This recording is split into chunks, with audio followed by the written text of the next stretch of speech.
할렐루야. 그 다음 볼까요? 새 사과입니다. 네 번째 과는 이제 계속해서 히브리서에서 이제 말씀하고 있는 예수님에 대해서 5가지 더 나누고요. 이제 요한일서와 요한계시록을 통해서 어떻게 예수님을 말씀하고 있는지 이 부분을 통해서 얘기하고자 합니다. 그래서 7가지 정도 앞으로 더 나누게 될 것 같습니다. 아무튼 이제 주님 안에서 정말 앞서서 세 번째 과에서 말씀드린 것처럼 예수님을 히브리서에 말하는 예수님이 아주 엑기스처럼요. 히브리서는 예수님을 진지하게 구약과 연결시켜서 예수님을 아주 노골적으로 표현하고 있는 거예요. 그냥 두리뭉실하게 표현한 게 아니거든요. 그렇기 때문에 히브리서를 자꾸 읽어보시고 또 깊이 보시길 바랍니다. 저는 여러분이 요한복음과 히브리서만 보면 예수님을 참 깊이 알 수 있을 거라는 생각이 듭니다. 요한복음과 히브리서. 요한복음은 믿는 도리의 사도에 대해서 깊이 얘기하고 있고 히브리서는 믿는 도리의 대지상에 대해서 깊이 얘기하고 있거든요. 두 분 다 믿는 도리의 사도가 예수시고 믿는 도리의 대지상이 예수시거든요.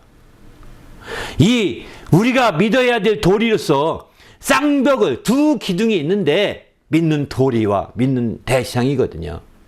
이 두 기둥이 하나는 요한복음을 통해 하나는 히브리서를 통해서 가르쳐주고 있는 겁니다. 히브리서는 앞서 말씀드린 것처럼 그분이 대지상이 되셔서 이제 그가 이 땅에서 정말 고난의 죽음을 받으시잖아요. 대지상으로서. 그죠? 그래서 영문 밖에서 죽음을 받으시고 고난 받으시고 죽게 되시고 그래서 그가 자기 피를 가지고서 이제 그 고난의 죽음을 통하여 영광과 존귀로 관을 쓰셨어요. 그분이. 만유의 상속자로 세우신 그분이 그렇게 관을 쓰셨어요. 그리고 그분이 마침내 이제 승천하셔서 하나님 그 보좌 우편에 올라가시게 되는 거예요. 영원한 제사를 지니시는 거죠. 영원한 제사를 계속해서 진행 중에 있음을 잘 말하고 있는 대표적인 말씀이라고 볼 수가 있는 거죠. 그래서 마침내 이제 들어가셔서 그 영원한 제사를 진행 중이고 그러면서 마침내 우리에게 주신 새 언약을 주셨는데 그 새 언약의 보증까지 해주신 분이 그분이신 거죠. 이제 오늘 6번째는 그분이 그 좋은 언약에 새 언약을 여기서는 더 좋은 언약이라 이런 표현하고 있는데 더 좋은 언약의 중보자가 되셨다 이렇게 말합니다. 그분이 새 언약에 자기 피로서 새 언약을 보증해 주셨거든요. 내 피를 받아 마셔라. 이것은 바로 새 언약의 피다 이렇게 말씀하셨거든요. 그러더니 그분이 죽기까지 하시 피를 물과 피를 다 쏟으시고 죽으셨죠. 이렇게 보증하시더니 이제 그분이 보증으로 끝나지 아니하시고 그 언약의 중보자가 되신다는 것입니다. 더 좋은 언약, 그게 새 언약이라고 말씀드렸죠. 새 언약은 쉽게 말하면 신약이라는 뜻입니다. 신약. 신약의 중보자가 되신 것입니다. 여기서 성경엔 더 좋다는 편이 앞에 7번 이렇게 쓰고 있다고 했는데 더 좋다는 편과 비슷한 편이 히브리서는 또 나오는데요. 더 낫다, 더 크다 이런 표현을 쓰고 있습니다. 더 낫다, 더 크다 이런 표현도 쓰고 있는데 이런 표현도 많이 나오게 됩니다. 히브리서는. 히브리서 보게 되면 더 여기 비교급으로 더 나으냐는 표현 쓴 것 같아요. 더 나은 제사, 더 나은 번양, 또 더 나은 피, 더 낫고 영구한 소유 이런 표현을 쓰죠. 4번. 크다는 표현에서도 이렇게 말합니다. 더 큰 재물 히브리서 11장 26절, 더 큰 이 히브리서 6장 13절, 더 큰 자 히브리서 6장 16절, 더 크고 온전한 장막 히브리서 8장 16절 이렇게 4번도 이렇게 또 말씀합니다. 왜 제가 일부러 이 말씀을 이렇게 모아놓은 것이 한번 여러분 이렇게 히브리서를 그렇게 집중 있게 못 보시니까 한번 찾아보면서 집중해 보실 필요가 있으라고 이렇게 일부러 모아놨거든요. 이 4가지에서 8가지나 이렇게 얘기하고 있는 거죠, 사실은. 8가지씩. 바로 더 낫고 더 크다, 더 좋다 같은 표현이라고 보시면 돼요. 비교급으로 더 나은 비교할 때 구약적인 그 모든 어떤 것보다 에사임에 드려지는 그 어떤 것보다 더 훌륭하다 이런 표현인 거죠. 그런 차원에서 오늘 예수님은 더 좋은 약속으로 더 좋은 언약의 중보자가 되셨다. 이렇게 히브리서 8장 6절에 그 말씀을 이것은 더 아름다운 직분을 얻으셨어요. 여긴 더 아름답다 이런 표현이 나옵니다. 히브리 8장 6절 보면 그가 더 아름다운 직분을 얻으셨으니, 그 직분이 뭐냐면 중보자라는 직분이겠죠. 그죠? 더 좋은 언약의 중보자라는 직분인데, 직분을 얻으셨으니 그는 더 좋은 약속으로 세우신 더 좋은 언약의 중보자시라, 이렇게 말씀하시죠. 보십시오. 이렇게 비교급을 많이 써서 조금만 이렇게 깊이 보시면 이렇게 이해하기 쉽습니다. 사실 히브리서가 생각보다. 그러나 이렇게 자세히 안 읽고 건너가면 이게 모르는 단어들이 많이 나오거든요. 왜? 구약적인 용어가 많이 나오니까. 구약의 배경을 잘 모르는 사람들은 이해를 못하고 그냥 히브리서는 어려워 이런다니까요. 생각보다 어렵지 않습니다. 조금만 알면. 우리도 이제 주님 안에서 이게 정말 주님의 영원한 중보자가 되었다, 이렇게 말씀하고 있습니다. 그러면 주님이 중보자가 되셨는데, 주님은 그 중보자로서 정말 대지상으로서 중보자, 이 중보자의 이름이 뭐냐면 대지상이라는 뜻이거든요. 대지상으로서 이제 하나님과 대지상은 하나님과 우리의 믿음을 가진 자 사이에 중보자가 되시는 거죠. 그런데 이 중보자가 되는데, 그분은 새 언약의 일꾼으로서, 이 중보자로서 이제 어떻게 하고 있느냐 하는 것을 좀 보자고요. 그 새 언약의 여기 히브리서 7장 24절부터 보면은 이런 말씀 보죠. 예수는 영원히 계심으로 그 제장의 직분도 갈리지 아니하신다. 새 언약의 중보자시니 곧 그가 첫 언약 때 범한 죄를 속량하려고 죽으사 부르심을 입은 자로 하여금 영원한 기업의 약속을 얻게 하려 하셨다. 이렇게 말씀하십니다. 그가 중보자로서 이제 말로만 중보하지 아니하십니다. 난 중보자야, 중개하듯이 말로만 중개하지 아니하시고 새 언약의 중보자이신데, 9장 15절 표현대로 그는 첫 언약 때 범한 죄에서 속량하려고, 첫 언약 때 범한 죄 속량하려고, 이게 모든 인류가 첫 언약 때 다 범한 거거든요. 그 속량하려고 죽으셨다는 거예요. 그래서 죽으셔서 정말 그들을 다 속죄하시고 그들을 부르신 거죠. 부르심을 입은 자로 하여금 영원한 기업의 약속을 얻게 하려고 그가 중보자로서 역할을 이렇게 하셨다는 것입니다. 12장 24절 보면 새 언약의 중보자이신 예수라고 분명히 말씀하죠. 그래서 아벨의 피보다 더 나은 것을 말하는 뿌리는 피니라, 그 피를 가지고 가서 중보하셨다는 것입니다. 아벨의 피보다 더 나은 피인 예수의 피로 우리를 중보하셨다, 이렇게 표현하고 있죠. 또 더 나가서 이제 히브리서에 보게 되면 이제 우리는 그러면 어떻게 해야 되느냐? 어떤 모이는 사람 피하기를 원하는 사람 습관과 같이 하지 말고 오직 관하여 주님의 날이 가까우면 볼수록 더욱더 그리하자, 이렇게 말씀하고 있습니다. 그러니까 우리는 이제 예수 그리스도가 더 새 언약의 중보자로 우리가 모신다면 더 그 주님 오시기에 가까워졌을 만큼 더욱더 모이기를 힘써야 된다. 우리는 그렇게 강조하고 있는 거죠. 바로 주님이 새 언약의 중보자로서 앞에 히브리서 12장 24절에 자기의 피를 뿌리셨다고 했는데 어떻게 뿌리셨느냐? 누가복음 20장 20절 보면 저녁 먹은 후에 잔도 그와 같이 하여 이르시되 이 잔은 내 피로 세우는 새 언약이니 곧 너희를 위하여 붓는 것이라, 이렇게 표현합니다. 이 피는, 이 잔을 주시면 이건 피인데, 피를 의미하는데 내 피를 마시라, 이렇게 하는 것인데 이것은 새 언약이라, 내 피로 세우는 새 언약이라는 겁니다. 앞서 말씀드린 것처럼 피로써 증거하신 거, 보증한 거가 똑같은 거죠. 근데 그가 중보자로서 이렇게 자기 피로 중보하시면서 보증해 주신 거라고 볼 수 있는 거죠. 또 고린도 후전서 11장 20절 똑같이 말씀합니다. 내 피로 세운 새 언약이니 이것을 행하여 마실 때마다 나를 기념하라 하셨다고 이렇게 말씀하고 있죠. 그렇습니다. 이렇게 해서 우리가 주님이 새 언약의 정말 중보자로서 역할을 다 하신 거거든요. 그러기에 우리가 주님이 새 언약의 중보자라는 것을 아신다면 그분이 새 언약의 중보자로 말로 중보하지 아니하시고 정말 죽기까지 하셔서 우리의 죄를 대속하기 위해 죽기까지 하셔서 중보하셨다는 겁니다. 자기 피로서 중보하셨다는 것입니다. 아벨의 피보다 더 나은 피라는 것입니다. 그런 피로서 중보하셨다는 것을 알고 우리가 그 중보를 힘입어서 나가는 성도가 되시길 바랍니다. 그래서 주님은 더 아름다운 직분을 얻게 된 것이다 라고 이렇게 말씀하고 있는 거죠.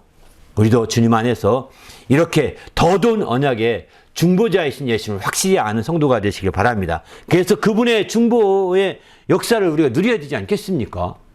그분이 놀고 있지 않거든요. 그러면 중보자로서 그분이 이렇게 중보로 끝났느냐?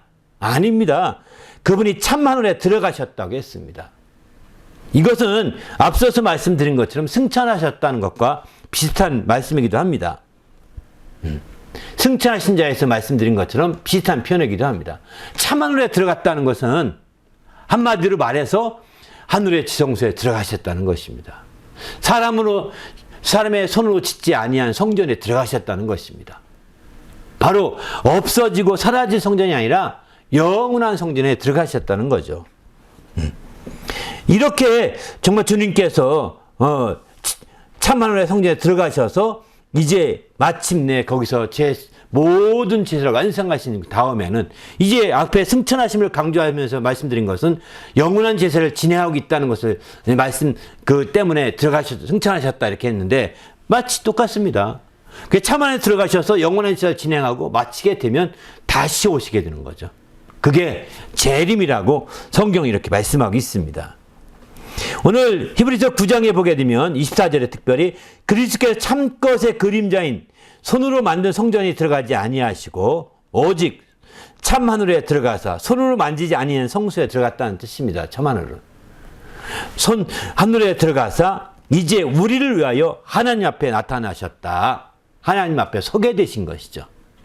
바로 앞서 말씀드린 것처럼 중보자로서 서게 되시는 거죠. 그가 중보자로 서게 되는데 거기에 참 하늘에 들어가기 전에 그는 자기 피를 다 뿌리신 겁니다. 죽기까지 하시고 그 피를 가지고 들어가신 것이죠. 피 없이는 그 성소에 들어갈 수가 없거든요. 피 없이는. 그런데 자기의 피로서 이렇게 가지고 들어가신 것입니다. 그래서 하나님 앞에 나타나시게 되고, 그래서 26절 보게 되면은 이제 세상이 창조할 때부터 자주 고난을 세상의 다른 재앙들은 해마다 한 번씩 바뀌었어야 되기 때문에 이제 그런 경우라 한다면 주님은 여러 번 고난 받았어야 됐겠지만 이런 세상에 있는 성전에 들어갔다면 그렇지 않다. 이제 주님은 단번에 제사로 드려서 죄를 없이 하려고 세상 끝에 나타나셔서 단번에 드렸다는 것입니다. 세상 초에 나타났다고 한다면 세상 계속해서 여러 번 그가 드려질지 모르겠지만 세상 초에 나타나지 않습니다. 태초에 나타나지 않습니다. 세상 끝에 나타나시게 되죠. 세상 끝에 나타나셔서 마침내 단번에 여러 번 드리지 않습니다. 대상들은 구약의 대상들은 여러 번 제사를 드려야 됩니다. 들어갈 때마다 제사를 드려야 됩니다. 바뀌면 또 드려야 됩니다. 그런데 예수님은 바뀌지도 않고 단번에 제사가 완성되거든요. 그들은 한 번 제사 지면 그 한 번이 끝나야 되고 계속해서 여러 번 해야 되거든요. 그러니까 그것이 합당하지 않은 거죠. 그러나 예수님은 단번에 제사를 이렇게 드리셔서 마침내 죄를 없이 하시게 된 거죠. 그리고 마침내 이제 그렇게 하기 위해 선언에 들어가셨다고 이렇게 성경은 강조하고 있습니다. 그런 점에서 우리도 이제 하나님 앞에서 중보자로서 이렇게 역사하시는 주님, 들어가셔 하시는 일들을 우리가 깊이 있게 생각해 보셔야 되는 거죠, 사실은. 그러면 들어가셔서 무엇을 하시느냐? 성경에 보면 이렇게 말씀하십니다. 히브리서 7장, 그가 참 하늘에 들어가셔서 하시는 일을, 아까 영원한 죄를 진행하신다고 했는데, 영원한 죄를 진행하는 일 중에 한 가지가 대표적인 일들이 뭐냐? 히브리서 7장 25절 보게 되면은 자기를 힘입어 하나님께 나가는 자들을 온전히 구원할 수 있으니 이는 그가 항상 살아계셔서 그들을 위하여 간구하십니다. 그들을 위해서 그분이 참 하늘에 들어가셔서 간구하신다는 것입니다. 로마서 8장 보게 되면 바로 그는 하나님 우편에 계신 자요 우리를 위해서 간구하시는 자다 이렇게 말씀하시죠. 계속해서 하늘에 계셔도 그분이 멍하게 천사들이 기쁨조 돌아가는 거 보면서 기쁘다 하는 것이 아니라 세상 임금은 기쁨조가 있어서 북한 어떤 사람은 기쁨조가 있어서 막 그냥 흥청망청이라고 하더라고요. 어떤 사람 그런 얘기도 하던데 그는 어쨌든 주님을 하나님 우편에 가셔서 기쁨조가 있어서 기뻐하고 좋아 이렇게 하고 있는 게 아니라 계속해서 대제사장의 일을 하고 중보자 일을 하시는 거죠. 그 일 중에 대표적인 일이 간구하는 일이십니다. 간구하는 일이세요. 바로 자기를 힘입어 나오는 자들에서 항상 살아계셔서 정말 간구하신다고 이렇게 말하지 않습니까? 7장에서는. 로마서에서는 하나님 우편에 계시면서도 항상 간구하신다고 이렇게 말씀하고 있습니다. 그러면 그분의 간구하신다는 것은 무엇을 의미하느냐? 요한계시록을 보게 되면은 바로 이제 재상이 그 천사들이 나타나서 금왕님의 성도들의 기도를 가지고서 하늘에 상달시키거든요. 그래서 기도를 성경에서는 향연으로 비유하게 됩니다.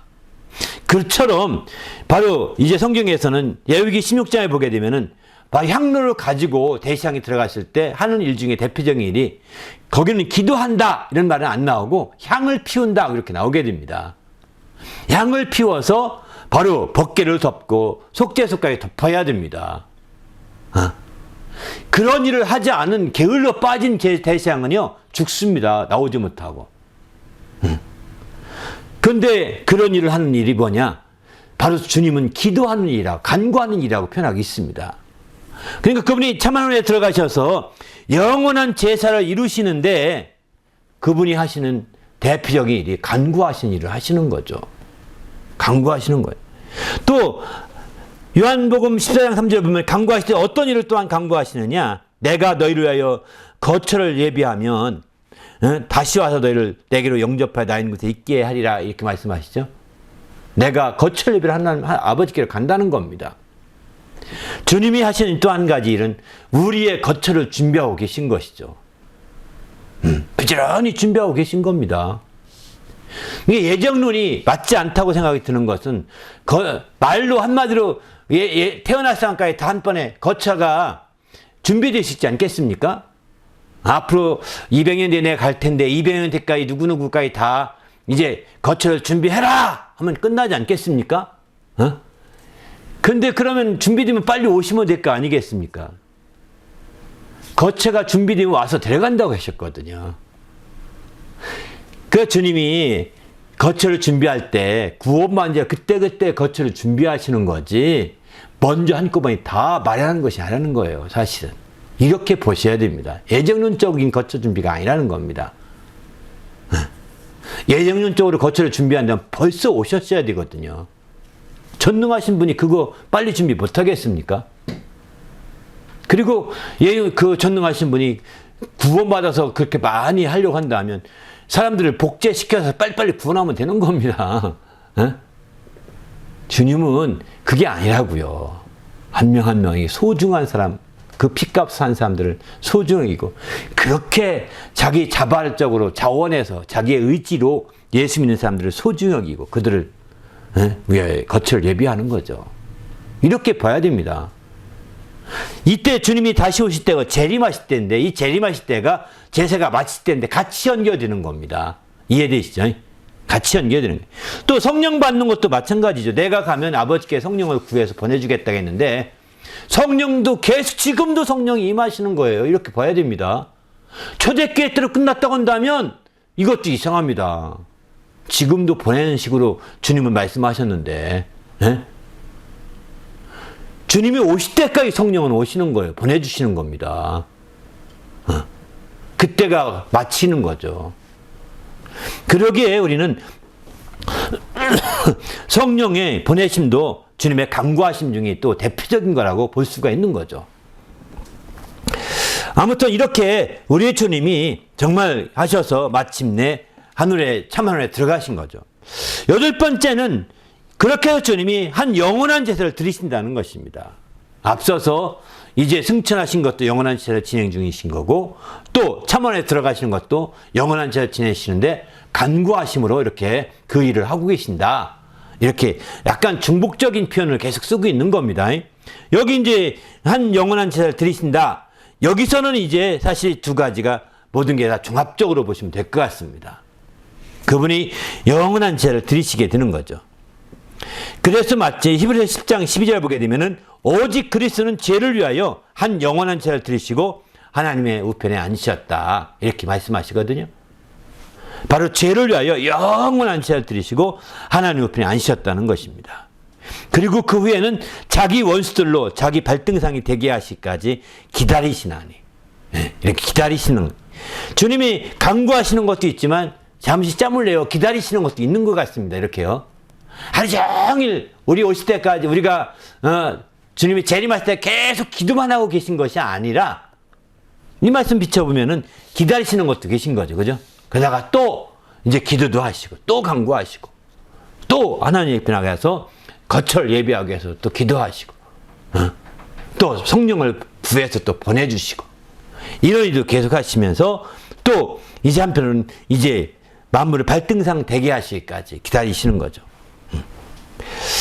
그리고 저가 한 제물로 거룩하게 된 자들을 영원히 온전케 하셨느니라. 한 제물로 거룩하게, 이 한 제물이 어떤 제물이냐?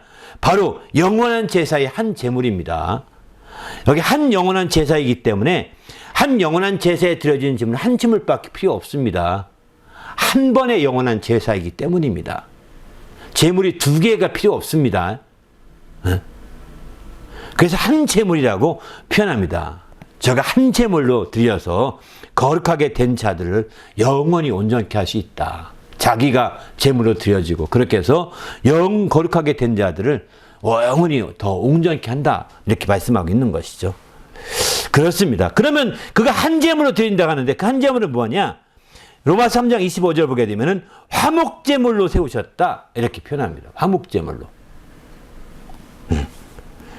화목제물로 세우셨다. 이렇게 표현하고요. 요한 1서에도 보면은 아까 이제 그가 대언자가 있으니 그가 거기도 화목제물이라는 말이 나오거든요. 요한 1서에도. 또 복음서에서는 대속물로 오셨다. 이런 표현을 합니다. 대속제물이라는 뜻입니다. 대신 속죄하는 대속물로 오셨다는 겁니다. 그러니까 화목제물, 그런데 반면에 로마서나 히브리서나 요한일서는 화목제물로 초점을 두고 있는 것이죠. 대속물에 초점을 두고 말씀하시는 것도 있지만 화목제물이라고 특별히 더 강조하는 이유가 뭘까요? 이런 생각을 해보는데 화목제물은요, 대속제가 완성됐다는 증거가 화목제물이거든요. 대속제물을 드린 다음에 화목제물을 드립니다. 그러니까 그분이 대속제물이 있다는 건 그 영원한 제사를 완전히 끝냈다. 이런 뜻입니다. 화목제물이 되었다는 것은. 이해되십니까? 왜냐면 대속제물을 드려서 대속제를 드리거든요. 속죄제를 드리거든요. 속죄제로 끝나 속죄제는 화목제물이 함께 동반돼야 됩니다. 그런데 화목제물이 드려져야 속죄제가 완성되는 거거든요. 그래서 주님은 그 제사가 완성되는 점을 찍었다. 이런 차원에서 대속제물의 초점보다는 화목제물에 대해서 얘기하고 있습니다. 그러나 주님은 내가 온 것은 화목제물로 왔다. 이렇게 말씀하시고 또 주님이 말씀하시기에 아마 또 다른 측면에서 화목제물이라고 말씀하는 것은 내 피를 받아 먹어라. 내 살을 받아 마셔라. 이렇게 주님이 말씀하시잖아요. 그죠? 그 받아 먹을 수 있는 제물, 받아 먹을 수 있는 마시는 제물, 이건 화목제물이거든요. 화목제물을 함께 나누어 먹습니다. 나누어 먹을 수 있습니다. 그 화목제물은 크게 세 가지가 있는데 전번에 감사제, 낙헌제, 서원제, 이 세 가지가 있습니다. 감사제는 일반적인 감사제입니다. 감사할 때 드린 게 화목제물, 감사제를 감사제물이라고 합니다. 또 낙헌제는 특별히 감사할 때, 특별히 기쁘고 감사할 때 드리는 정말 제물을 낙헌제라고 하거든요. 그런데 감사한데 막 드리고 싶어도 못 드려, 없어서. 그럼 어떻게 할까요? 서원하죠. 하나님, 내가 너무 기뻐 감사해서 감사하고 싶은데 할 수가 없네요. 제가 이렇게 주시면 꼭 하겠습니다. 이렇게 해야 서원제죠. 이 서원제를 이제 할 때는 알다시피 나누어 먹는, 이 세 가지는 다 나누어 먹는데, 감사제와 낙헌제 같은 경우, 감사제 같은 경우는 일반적인 감사는 하루 만에 다 먹어야 합니다. 나눠 먹을 때. 그런데 낙헌제나 서원제는 이틀 동안 먹을 수 있습니다. 이 시간이 없어서 자세히 못하지만은, 그래서 화목제물로 마지막 제사를 완성시키는 거기 때문에 화목제물이다라고 요한일서도 강조하고 로마서도 이렇게 강조하고 있습니다. 화목제물이라고. 또 내 살을 받아 먹으라, 내 피를 받아 마시라, 이렇게 나누어 먹으라고 했기 때문에 나누어 먹는 것은 화목제물이거든요. 그러나 예수님은 말씀하시죠. 내가 온 것은 대속제물이 되려고 오셨다고 예수님이 이렇게 표현하십니다. 또 침례 요한도 말하기를 세상 죄를 지고 가는 어린 양이로다. 대속제물이라는 뜻이거든요. 세상 죄를 지고 가는 어린 양은 대속제물입니다. 죄 때문에 죽는 제물은 대속제물입니다. 그러나 이제 화목제물은 감사해서 드리는 제물이거든요. 차이가 있습니다. 똑같이 성경에 똑같은 말 하지만 굉장히 큰 차이가 있는 거예요. 이렇게 그래서 영원한 제사를 드리시게 되는 거죠. 이제 우리도 주님 안에서 이렇게 우리 주님이 이렇게 영원한 제사를 화목제물로 막 완전하게 끝냈다는 사실을 아시고 이제 화목제물로 드리신 예수의 살과 피를 받아 먹고 마시며 나누며 이제 정말 이 혜택을 누리시길 바랍니다. 할렐루야. 누리라는 겁니다. 혜택을. 우리가 왜 이런 놀라운 역사에 이런 축복의 말씀을 들었음에도 혜택을 못 누리고 있습니까? 이게 안타깝잖아요. 알아야 누리는 거야. 알지 못하면 누릴 자가 없습니다. 이렇게 알아보시고 함께 누려서 행복한 성도가 되시길 바랍니다. 또 9번째는 믿음의 예수님은 믿음의 주요 온전케 하신 이인 예수이시다. 이렇게 말씀합니다. 믿음의 주요 온전케 하신 분이시다는 것입니다. 예수님은 믿음의 주요 온전케 하신 분이시라고 강조하고 있습니다.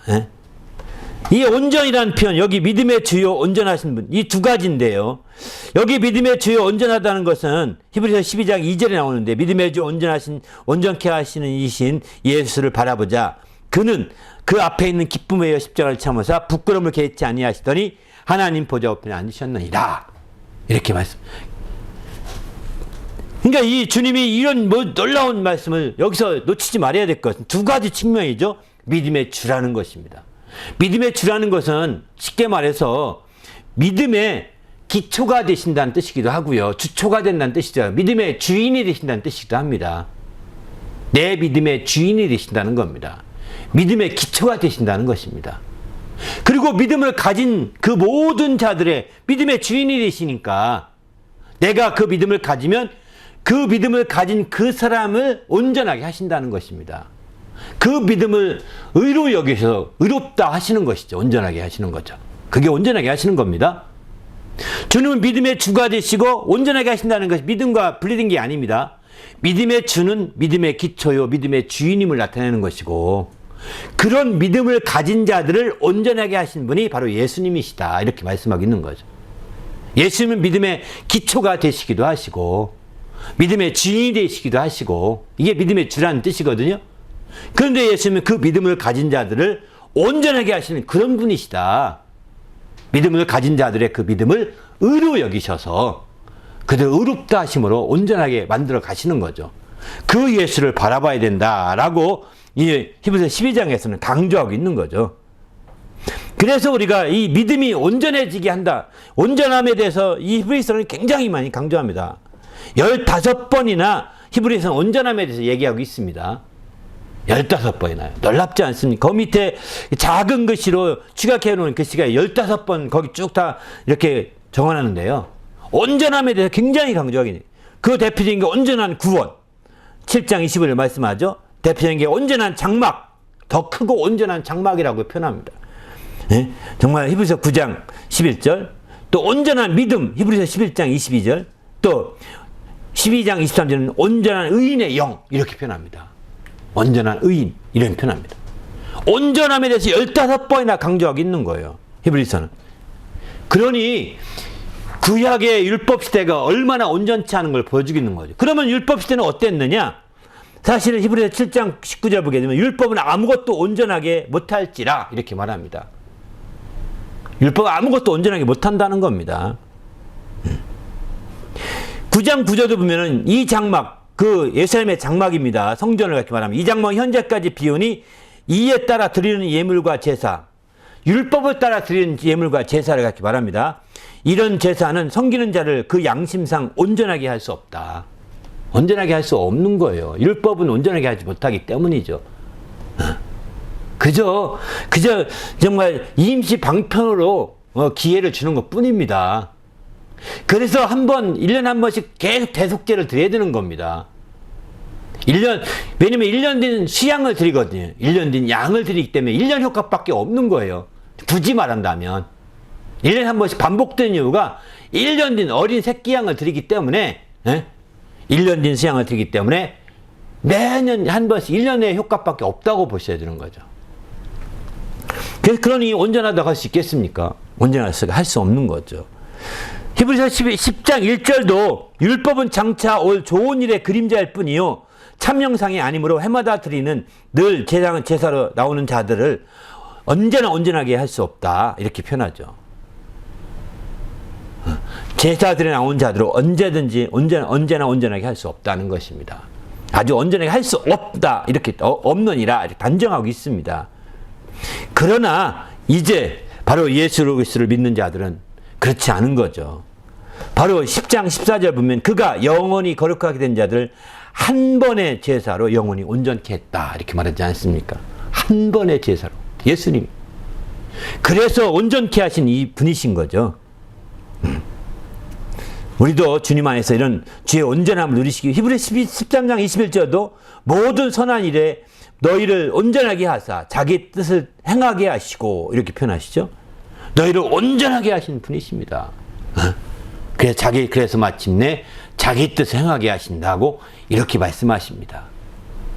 우리 모두 정말 이렇게 온전하심을 누리시는 성도가 되시길 바랍니다. 할렐루야. 그래서 우리가 적극적으로 주님의 온전함을 힘입기를 몸부림쳐야 합니다. 그냥 형식적으로 그냥 넘어가는 문제가 결단코 아니라는 거죠. 주님의 온전하심을 힘입어서 아주 나가야 되는 거죠. 그런데 어떤 사람들은 교회에 좀 나옵니다. 그래서 조금 온전해졌습니다. 인품도 좀 좋아졌고, 교회에서 많이 도움 받았습니다. 수양도 많이 했습니다. 하면서 좋아졌다고 합니다.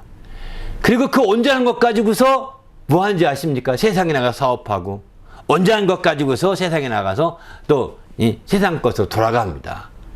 안타깝죠. 성경을 온전하게 하신 것은 무슨 뜻이냐? 자기 뜻을 행하게 하시려고 온전하게 했다는 거예요. 여러분이 교회 와서 정말 조금 온전하게 됐다면 주의 뜻을 행해야 되는 거예요. 그것 가지고서 교회 와서 온전하게 해서 몰랐던 사람 몇 명 알았다고 해서 그 사람이 이용해서 사업해버리고 그런 사람이 이용해서 사기치고 안 됩니다. 그게 주의 뜻입니까? 아니잖아요. 교회에서는 그렇게 이용하려고 생각해서 안 됩니다. 온전하게 해서 그 교회에서 온전하게 알았다 해서 그 사람 데리고 또 새신자 데리고 결혼하고 이것도 사실은 하나님 앞에 많이 기도해야 될 일입니다. 결혼까지는 좋아. 결혼하고서 또 믿음도 떨어져. 그 부인과 짝을 하려니까 믿음이 하향 평준화가 되는 거예요. 네? 하향 평준화가 되는 거예요. 끌려다니니까요. 이런 식이 된다면 그게 주의 뜻 행하는 길이 거 아니잖아요. 그가 함께 이렇게 했을 때 그를 데리고서 더 온전히 주님 앞에 이제 더 새롭게 돼야 되는데 그게 아니면 아무 성이 없는 거죠. 주의 뜻을 행하게 만들어 가야 됩니다. 더 좋아지게 만들어야지. 신앙적으로 더 좋아지게 만들어야 되는데 아니 교회 와서 온전하게 된 거 몇 가지 가지고서 악용해 버립니다. 금방 악용해 버립니다. 안타까워요 사실은. 네? 교회 와서 언제 된 것 가지고 아는 선배들을 통해서 그 시험 문제를 미리 정보나 빼고자 하고 막 이런 식이 돼서는 되겠습니까? 학교 선배라 해서 그 먼저 아는 선배, 자기 아는 선배는 잘 됐다. 형 하면서 그 정보나 빼간다면 되겠냐 이거죠. 하나님의 뜻을 행하고자 해야 된다는 거예요. 온전하게 된 것을 가지고서. 그게 히브리서 13장 21절 말씀은 그렇게 말씀하고 있는 거죠.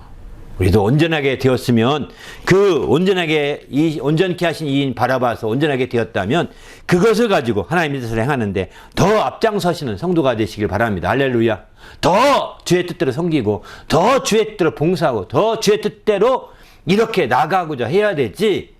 아이고 이제 온전한 것 가지고 더 쉬고 온전한 것 가지고 더 놀고 온전한 것 가지고 더 쉽게. 어떤 사람은 교회 와서 온전한 것 가지고 핑계 삼아서 맨 놀라만 다닙니다. 에? 뭐 성도들 단합시킨다고 하면서 캠핑이나 가고 놀라만 다닙니다. 가서 더 믿음이 저 온전해지면 좋죠. 가서 믿음이 온전해지기보다는 오히려 믿음이 떨어져 온다면 주의 뜻대로 행하지 않은 거예요. 좀 더 온전해진 것 가지고 주의 뜻대로 나가야 되는데 못 나간 거죠. 그건 죄를 진 것입니다. 저는 캠핑 가는 거 가지 말라고 하지 않습니다. 가더라도 더 믿음이 좋아지고 더 주대로 행하고자 한다면 얼마든지 가도 됩니다. 주일날 빠지고 가도 괜찮을 것 같습니다. 그러나 거기 가서 믿음이 떨어져 오고 주의 뜻대로 더 못하게 되고 한 사람을 더 신앙을 끌어주지 못하게 된다면 안 가는만 못하는 거예요. 죄를 짓고 있는 거라니까요. 자기 좋아서 가는 거라니까요. 자기 만족으로 하는 거죠. 이것은 신앙적 방법이 아니잖아요. 그러니까 온전하게 되었으면 온전하게 한 단계 더 발전돼야 되지. 주의 뜻 차원에서 발전되기보다는 악용이 돼서는 안 되겠다는 겁니다. 10번째는 예수 그리스도는 영원토록 동일하시다. 이런 말씀이죠. 히브리서 13장에 나온 말씀인데 9절에 보면 예수 그리스도는 어제나 오늘이나 영원토록 동일하시다. 이렇게 말씀하십니다. 어제나 오늘이나 영원토록 동일하신 예수님. 그렇습니다. 정말 우리가 한 제사를 통해서 이루신 그 예수님은 그 옛날로 이게 끝난 것이 아니라는 거예요. 잘못하면 2000년 전의 일로 끝날 수도 있거든요, 이게요. 옛날 고대시대 얘기야. 지금 고대시대 얘기를 믿고 있는 거예요, 당신? 이렇게 말하는 사람도 있다니까요. 아니 2000년 전이면 고대시대잖아요. 고려나 고구려나 백제나 신라가 세워져서 그때 시대 초기 얘기잖아요, 이게 다. 그렇지 않습니까? 그 시대 초기 얘기를 지금 그대로 믿는다고요? 이렇게 얘기한다니까요. 예수 그리스도는 그때 예수 그리스도는 지금도 영원히 동일하신 분이십니다. 이거를 히브리서는 또 강조하고 있는 것이죠. 그래서 우리는 예수님에 대해서 한결같은 믿음을 발휘해야 되겠다는 것입니다.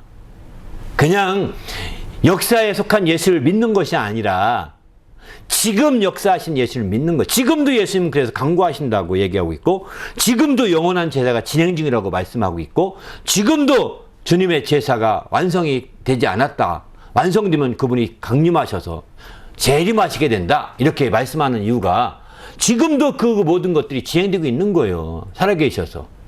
동일하게. 2000년 전부터 시작된 일이 2000년이 지나도록 계속해서 지금도 진행 중에 있다고 보셔야 되는 겁니다. 아니 예수님이 약속하셨으면 2000년 지났는데 왜 안 오시고 연태까지 버티고 계신 거야. 그러니까 안 오시는 거지. 이 온다는 것이 거짓말이지. 안 맞는 거지. 이렇게 말하는 사람도 있죠. 아닙니다. 지금까지 영원한 제사를 드리고 있는 것입니다. 한 명이라도 더 구원받게 하시려고 오래 참으시면서 예수님도 속히 만나고 싶어서 자기 핏값으로 산 자들을 속히 만나고 싶을 것입니다. 여러분 목숨까지 다 던져서 구한 사람 만나고 싶지 않겠어요? 안 만나고 싶습니까? 그렇게 헌신해서 키웠고 또 그렇게 헌신해서 세운 제자라고 한다면 안 만나고 싶겠어요? 어디 있다고 막 내가 가서라도 만나고 싶죠. 예수님도 그럴 것입니다. 그런데 그분이 그렇게 아니하시는 것은 한 명이라도 더 구원받 그 피가 더 가치 있게 하고 하려면 더 그분이 또 그를 위해서 처소를 예비하고 또 그를 위해서 성령을 보내주시고 다 구하고 계속 그분이 일을 하시고 영원한 제사가 진행되고 있는 거죠. 한 번에 드려지게 되었던 제사지만 그 제사 한 번에 딱 완성된 게 아닙니다. 계속 그때부터 이어지고 있고 그것이 완성되는 날 주님은 이 땅에 두 번째 나타나신다고 히브리서 9장 마지막 절에 그렇게 말합니다. 우리도 이제 주님 안에서 정말 주님의 이와 같은 놀라운 역사를 보시면서 새롭게 나가시기를 바랍니다. 할렐루야. 영원하신 분이십니다. 그래서 우리는 이제 마음을 은혜로서 굳게 해야 된다는 겁니다. 영원하신 주님을 우리가 안다면 그분의 은혜를 정말 통해서 우리 마음을 굳게 해야 된다는 거예요. 다른 것은 안 된다는 것입니다. 마음을 굳게 해야 된다라고 히브리서 13장 9절은 이렇게 말씀하고 있습니다. 그러니까 예수님이 어제나 오늘 영원히 동일하기 때문에 이제 마음을 은혜로 굳게 하는 자들은 이제 말씀 앞에 말씀으로 가르친 자들을 유심히 보면서 그들이 어떤지 그 결말을 지켜보라는 겁니다. 그리고 그들이 이제 잘 주의해 보고 그들이 믿음을 본받아서 이렇게 정말 믿음을 굳게 해야 할 것을 권하고 있는 것이죠. 우리도 그렇습니다. 우리도 믿음 안에서 깨어서 주님의 이와 같은 인도하심을 경험하는 성도가 되시길 바랍니다. 그런데 오늘 이 본문에 7절부터 이렇게 보는데 그 앞에 말씀을 보게 되면 이런 말씀이 나옵니다. 그 앞에 7절 앞에 보면 5절부터 6절에 보면 돈을 사랑하지 말고 있는 바를 족한 줄을 알라. 그가 친히 말씀하시기를 내가 결코 너희를 버리지 아니하고 너희를 떠나지 아니하리라 하셨느니라. 6절에 그러므로 우리가 담대히 말하되 주는 나를 돕는 이시니 내가 무서워 아니하겠노라. 사람이 내게 어찌하리요 하노라. 그러면서 이제 7절과 8절과 9절 이어지는 말씀이거든요. 본문과. 이 말씀을 앞에 배경으로 두고 있다는 측면에서 본다면 바로 우리 어제나 오늘나 동일하신 분이 우리 편이라는 겁니다. 우리 편이기 때문에 돈을 의지하지 말고 정말 주님을 더 의지하라. 이렇게 얘기하고 있는 거죠. 그래서 돈을 사랑하지 말고 족한 줄을 알라. 내가 결코 너를 버리지 아니하고 떠나지 아니하시리라. 영원토록 함께 하신 그분이 떠나지 않고 버리지 않겠다고 약속하신 거잖아요. 그분을 의지해야 된다는 거예요. 6절에 보면 그래서 내가 담대히 말하신 주님은 나를 돕는 이시니 내가 무서워하지 아니하겠노라. 사람들이 내게 어찌하겠느냐? 막 이렇게 한다는 겁니다. 이럴 만큼 할 수 있기를 예수님의 이름으로 부탁을 드립니다. 할렐루야. 시편 118편 6절은 여호와는 내 편이시라 내가 두려워하지 아니하리니 사람이 내게 어찌할까. 정말 어제나 오늘나 동일하신 예수를 믿는 자들은 이런 믿음의 담력을 갖게 된다는 거죠. 우리도 이런 믿음의 담력을 가지고 나가시는 성도가 되시길 바랍니다. 할렐루야. 더 나가서 이제 그 히브리 예수님께서 말씀하신 마태복음 23장 8절 말씀을 거기 써놨는데요. 그 말씀을 쓴 것은 바로 우리의 인도자들, 우리 말씀으로 가르치고 인도하는 자들을 보되 그들이 성경 예수님은 그 인도자들을 보면서 랍비라 칭을 받지 말라. 너희 선생은 하나니 너희는 다 형제니라. 땅에 있는 자를 아비라 하지 말라. 너희 아버지는 한 분이시니 하늘에 계신 이시니라. 또한 지도자라 인도자라 칭함을 받지 말라. 너희 인도자는 한 분이시니 곧 그리스도시니라. 이렇게 말합니다. 바로 사람으로서 된 인도자에 너무 매여서 거기에 그냥 매여있지 말라는 뜻이기도 합니다. 앞에 사람 한 분에게 매여서 종로타지 말라는 겁니다. 아무리 훌륭한 목사요, 아무리 훌륭한 지도자요, 아무리 훌륭한 인도자요, 아무리 훌륭한 교사를 하더라도 그저 그 결말을 지켜보면서 주위에 보고 괜찮으면 판차 그때 가서 본받으라 얘기하는 거죠. 그냥 밑도 끝도 없이 이분은 맞아, 밑도 끝도 없이 이분은 오라, 이런 식으로 해서 안 된다. 행실의 결말을 지켜봐야 된다는 것입니다. 그러나 우리가 진정한 인도자는 예수님 한 분밖에 없다 이렇게 말씀하고, 진정한 선생님은 예수님 한 분밖에 없다, 진정한 아버지는 하나님 아버지 한 분밖에 없다 이렇게 말씀하고 있는 거죠. 이런 말씀을 비춰볼 때 우리가 이 땅에 있는 지도자들, 이 땅에 있는 아비들, 이 땅에 있는 인도자들, 이 땅에 있는 선생들 다 사실은 주의해 보셔야 합니다. 그냥 밑도 끝도 없이 믿는 무대뽀 형식으로 믿어버리는 식은 안 됩니다. 이건 지혜가 아닙니다. 그들의 행실의 결말을 지켜보라는 것입니다. 어떻게 행하는. 그리고 정말 반면교사를 배울 것도 있긴 하겠지만 그러나 분명하게 정말 잘 지켜보고 행실의 결말을 지켜보고 그 다음에 믿음을 본받는 자가 되라고 이렇게 말해요. 그러나 예수님은 어제나 오늘나 동일하십니다. 왜 그러면 그러냐? 그런 사람들은 어제나 오늘나 동일하지 않기 때문이라는 거예요. 사람은 동일하기가 어렵습니다. 솔직히 말해서. 저도 변할 때 쓰는 많이 듣습니다. 변합니다. 나이가 들면서 변하는 것 같아요. 사실은. 고집도 세지는 것 같고. 그러니까 이게 사람은 변합니다. 조금 더 공부하면 할수록 자기 주관이 뚜렷하면서 고집이 세지겠죠. 알면 할수록 더 그러겠죠. 이렇게 변해갑니다. 어제 우리는 사람을 쳐다보지 말고 주님을 바라보셔야 돼요. 많은 사람들이 교회 와서 왜 떠나느냐 물어보면은 예수님 때문에 떠난다 이런 사람은 별로 없습니다. 아무개 목사 때문에 아니면 집사 때문에 떠난다 이럽니다. 아무개 장로 때문에 떠난다 그럽니다. 사람 때문에 떠난다는 말 많이 듣습니다. 우리 모두가 주님 안에서 이렇게 새롭게 정말 중심을 다집시다. 할렐루야. 결론적으로 말씀드립니다. 대언자가 있으니 곧 의로우신 예수 그리스도라. 이렇게 요한일서 2장에서 이렇게 말씀하고 있죠. 대언자라고 표현합니다. 이 대언자라는 것은 어드보케이트 이런 말 쓰더라고요. 어드보케이트. 이건 변호자라는 뜻이거든요. 변호자라는 뜻인데 이 어드보케이트라는 이 변호자라는 뜻이 똑같이 요한복음에는 보혜사라고 쓰고 있습니다. 보혜사. 보혜사를 킹제임스 성경만 이게 위로자라는 뜻으로 쓰고 있고 다른 성경은 다가 이렇게 어드보케이트 이렇게 쓰더라고요. 변호자라는 말 쓰더라고요. 위로자라는 표현으로서 이제 그 쓴 표현은 킹제임스 성경만 쓰고 있습니다. 그런 거 보면서 이제 보혜사라와 대언자라는 같은 개념으로 봐도 틀림없겠다 생각했는데 바로 오늘 읽은 요한일서는 예수님이 우리의 대언자, 변호자라는 뜻입니다. 예수님이 우리의 변호자가 되시더니 우리는 참 안심할 수 있다. 사실 그렇죠. 하나님 우편에 가셔서 그분이 우리의 강구하시는 게 변호해 주시는 거거든요. 다. 그분이 변호자가 되신 거죠. 그런데 요한복음 14장에 보게 되면 또 다른 보혜사를 너에게 보내리라 이렇게 말씀을 또 다른 보혜사다. 어드보케이트 이렇게 표현. 어나더. 그러니까 질적으로 다른 보혜사라는 뜻입니다.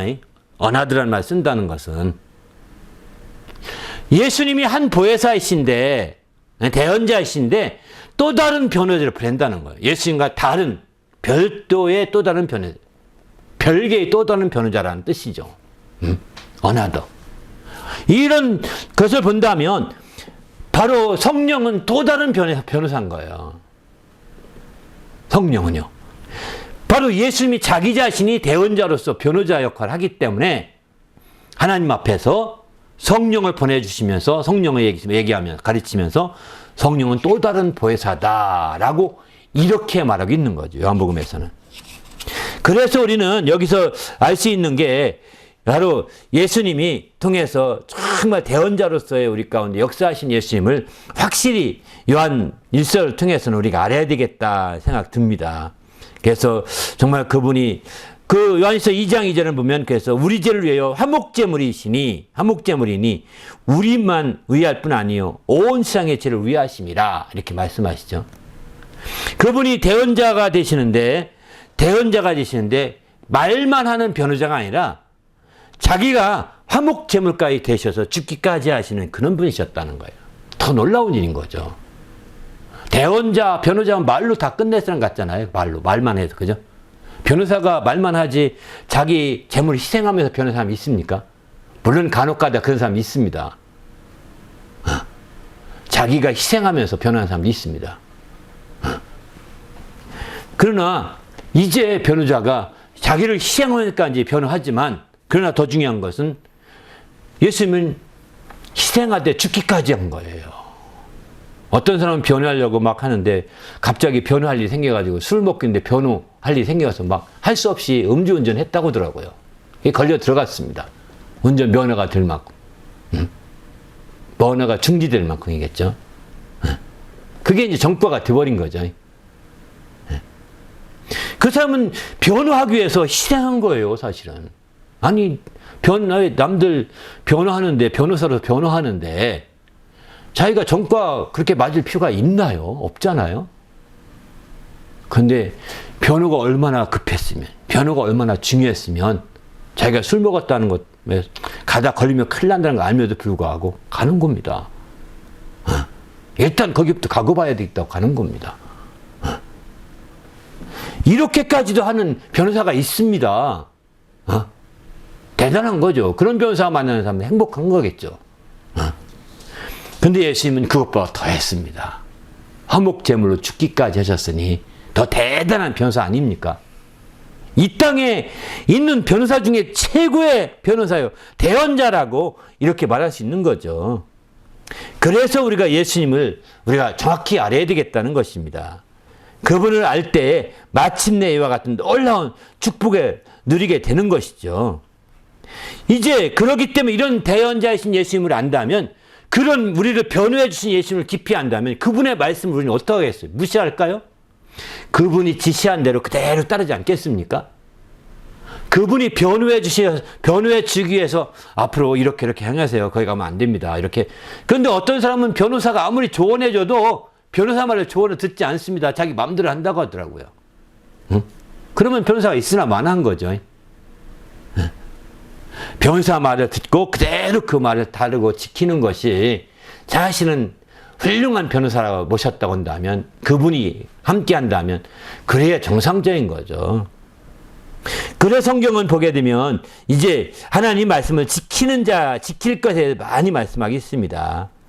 요한일서 2장 5절에 보게 되면은 이제 그런 말씀까지 하십니다. 2장 5절에 보면은 바로 누구든지 그의 말씀을 지키는 자는 하나님의 사랑을 참으로 그 속에서 온전하게 되었나니, 사랑이 온전하게 된 거라는, 이로써 우리가 그의 안에 있는 줄 아노라, 이렇게 말합니다. 바로 계속 이어지는 말씀 중에 나오는 말씀입니다. 요한일서 2장 5절에 2절부터 쭉 이어지는 말씀에 보면, 누구든지 그의 말씀을 지킨 자, 그 변호자의 말씀을 지키는 자는, 대언자의 말씀을 지키는 자는 하나님의 사랑이 그 안에 온전히 이루어지게 돼 있다는 겁니다. 하나님의 사랑이. 그래서 이로써 그의 안에, 그분 안에 함께 있는 줄을 안다, 이렇게 표현하고 있습니다. 요한이 3장 24절은 그의 계명을 지키는 주 안에 거하고 주는 그 안에 거하나니 우리에게 주신 성령으로 말미암아 그가 우리 안에 거하신 줄 우리가 아느니라.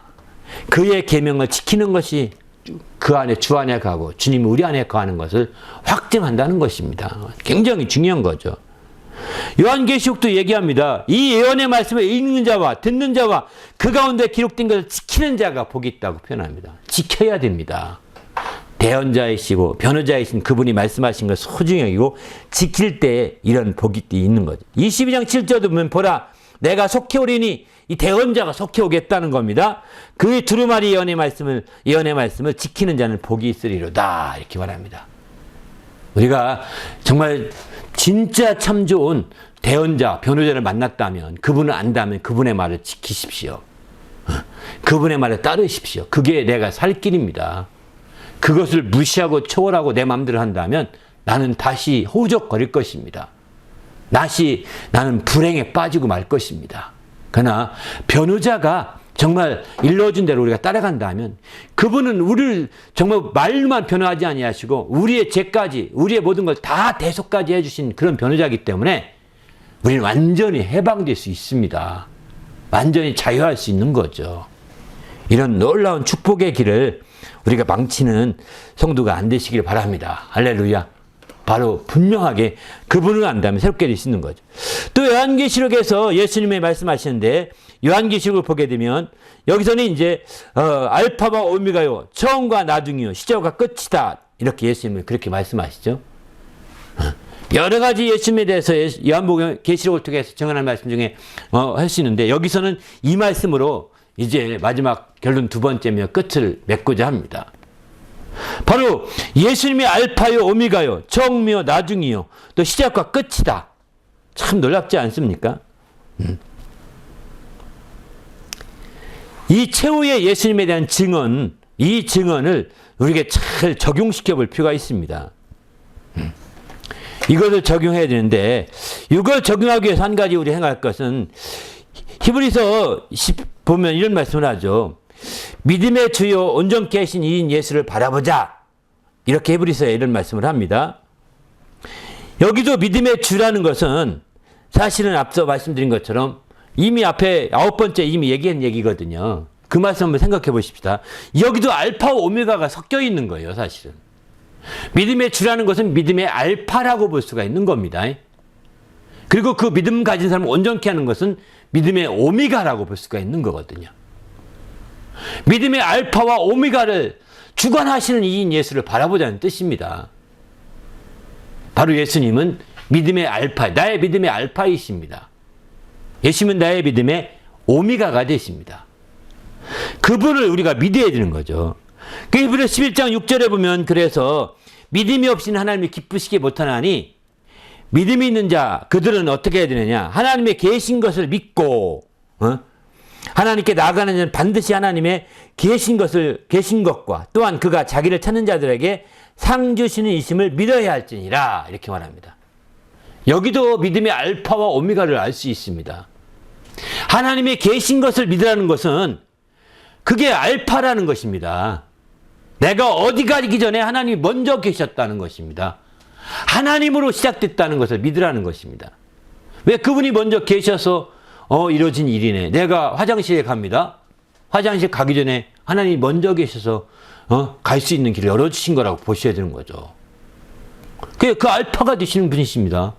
그리고 그의 뜻대로 화장실 가서 엉뚱한 짓 하지 마시고 거기 가서 뜻대로 주의 뜻대로 한다면 마침내 행한 대로 갚아주시고 상 주신 이심을 믿어야 된다는 거예요.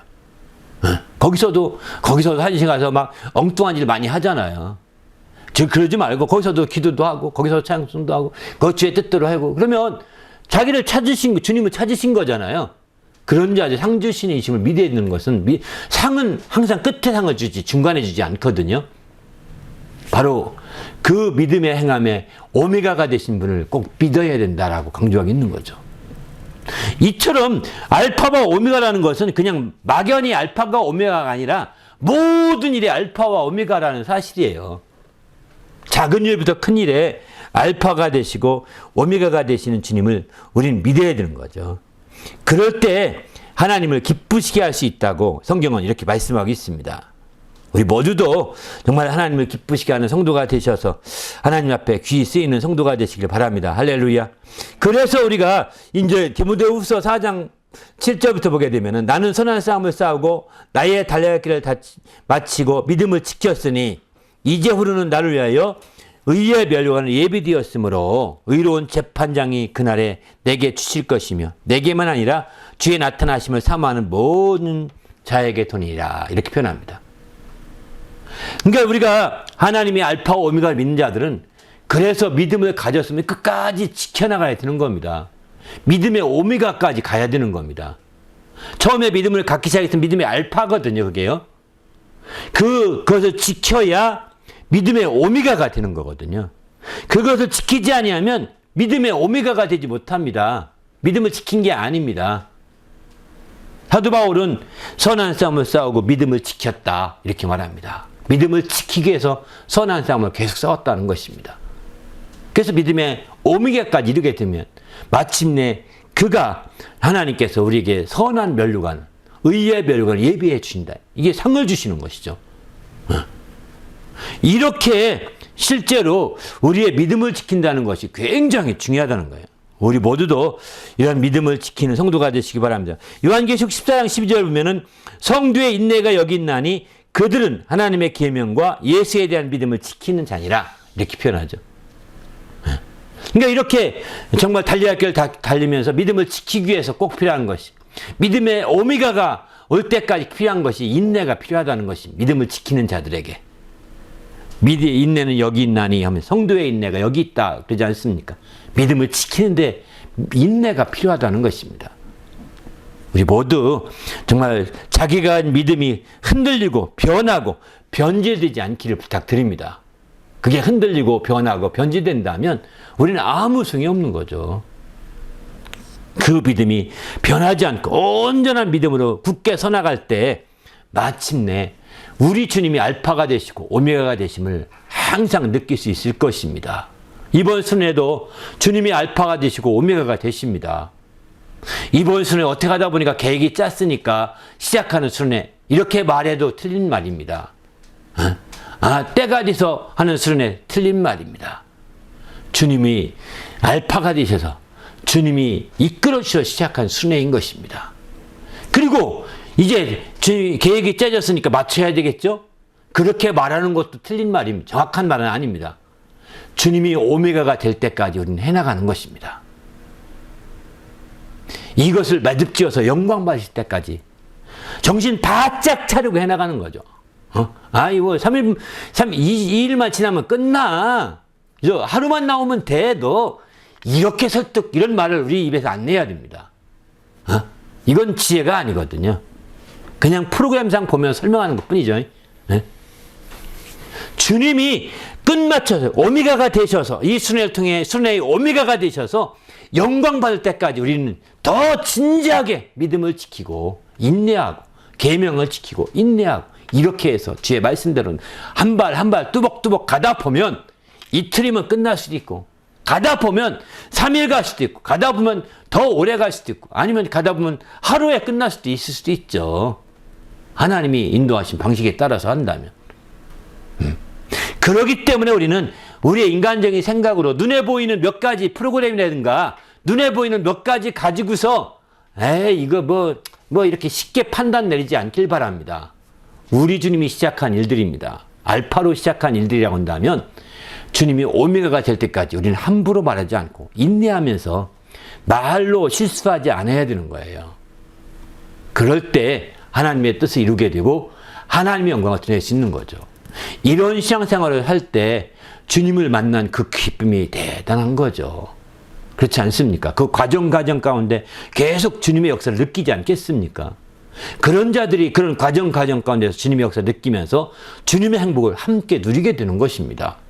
우리 모두가 정말 형식적인 순회, 형식적인 성경 공부, 형식적인 설교가 아니라 실제로 우리 예수님을 아시고 예수님을 통하여서 이런 믿음의 큰 행복을 누리는 기회가 되시기를 예수님의 이름으로 축원합니다. 할렐루야. 아마 여러분은 어떤 여기 영상을 보시는 여러분 가운데는 영상을 보니까 영상으로는 성경 공부 내부하면서 쉽게 아주 대수롭지 않게 생각할지도 모르겠습니다. 그냥 이거 켜놓고서 엉뚱한 일을 할지도 모르겠습니다. 당신이 바른 자세는 아닙니다. 그렇게 하나님 앞에서는 전념을 해야지. 예? 하나님 앞에서는 단심, 한 마음으로 해야 되는 거지. 한 마음으로 해야 되는 거지. 두세 가지, 세 가지, 서너 가지 이렇게 해놓으면서 이렇게 멀티로 해서 안 됩니다. 당신이 시간 아끼는 게 아닙니다. 지혜가 아닙니다.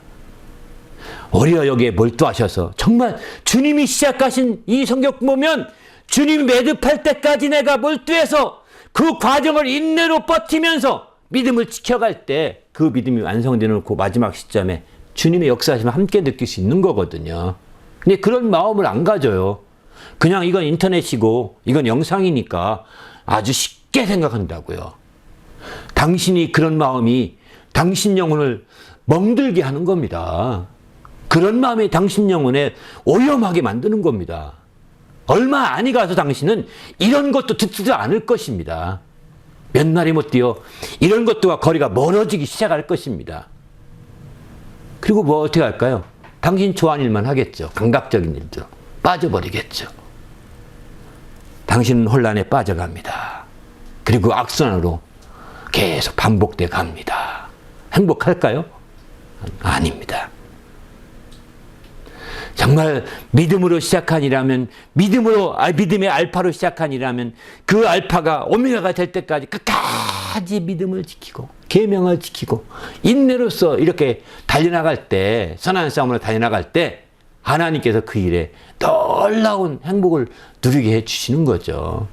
그래서 우리 주님이 우리 예수님이 알파요 오메가요 시작이요 끝이요 처음이요 나중이라고 하는 것을 확실하게 우리가 경험하셔야 되지 않겠습니까? 이런 삶을 사시면 하나의 작은 성경공 하나에서 이런 경험을 하시게 되면 성경공 하나의 문제가 아니라 다른 일까지도 그렇게 해나가거든요. 그런 생활 태도가 되거든요. 그러면 당신은 더 큰 행복을 배가로 얻을 수 있는 거죠. 우리 모두 다 이런 행복한 성도가 되시기를 예수님의 이름으로 축원합니다. 이번 성경 공부, 순회 성경 공부를 통해서 모두 정말 더욱더 행복한 성도가 되셔서 새해를 맞이할 수 있는 성도가 되시기를 예수님의 이름으로 축원합니다. 할렐루야. 함께 기도하겠습니다.